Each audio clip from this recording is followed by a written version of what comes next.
கடலூர் மாவட்டம் நெய்வேலி தனியார் அனல்மின் நிலையத்தில் பாய்லரில் இருந்து எரிசாம்பல் விழுந்து தொழிலாளி உயிரிழந்த நிலையில் உறவினர்கள் மற்றும் கிராம மக்கள் பந்தல் அமைத்து இரவு முழுவதும் தொடர் காத்திருப்பு போராட்டத்தில் ஈடுபட்டுள்ளனர். மேலும் விவரங்களோடு இணைகிறார் செய்தியாளர் வினோத். வணக்கம் வினோத், விவரங்கள். சுபா, கடலூர் மாவட்டம் நெய்வேலி அருகே இருக்கக்கூடிய ஊத்தாங்கால் பகுதியில் டாக்கா என்று சொல்லக்கூடிய தனியார் அனல்மின் நிலையம் செயல்பட்டு வருகிறது. நெய்வேலி என்எல்சி நிறுவனத்திடமிருந்து நிலக்கரியை பெற்று இந்த டாக்கா நிறுவனம் மின் உற்பத்தி என்பது செய்து வருகிறது. இந்த நிலையில் ஊத்தாங்கால் கிராமத்தை சார்ந்த மணிவாசகம் என்பவர் அந்த தனியார் அனல்மின் நிலையத்தில் பாய்லர் சுத்தம் செய்யும் பணியில் நேற்று ஈடுபட்டு கொண்டிருந்த பொழுது எதிர்பாராத விதமாக எரிசாம்பல் அவர் மீது விழுந்து துடிதுடித்து தொழிலாளி அந்த இடத்திலேயே பலியான சம்பவம் பெரும் பரபரப்பை ஏற்படுத்தியது. இது குறித்து தகவல் அறிந்த அந்த மணிவாசகத்தினுடைய உறவினர்கள் மற்றும் கிராம மக்கள் அந்த தனியார் டாக்கா நிறுவனத்தை முற்றுகையிட்டு காத்திருப்பு போராட்டத்தில் ஈடுபட்டனர்.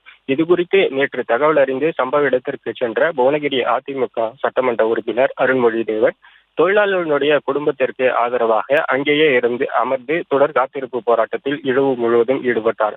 மேலும் அவர்களுடைய கோரிக்கை உயிரிழந்த தொழிலாளர்களுடைய குடும்பத்திற்கு இழப்பீட்டுத் தொகையாக 1 கோடி ரூபாயும், வேலை வாய்ப்பு, அந்த உயிரிழந்த தொழிலாளர்களுடைய குடும்பத்தில் ஒருவருக்கு நிரந்தர வேலை வாய்ப்பும் வழங்கும் வரை இந்த இடத்தில் இருந்து யாரும் நகர மாட்டோம் என்று கூறி உறவினர்கள், கிராம மக்கள், சட்டமன்ற உறுப்பினர்கள் அனைவரும் அந்த டாக்கா அனல்மின் நிலைய வாயில் முன்பு அமர்ந்து தற்பொழுதும் போராட்டத்தில் ஈடுபட்டு வருவதால் ஒரு பதற்றமான சூழல் என்பது நிலவி வருகிறது.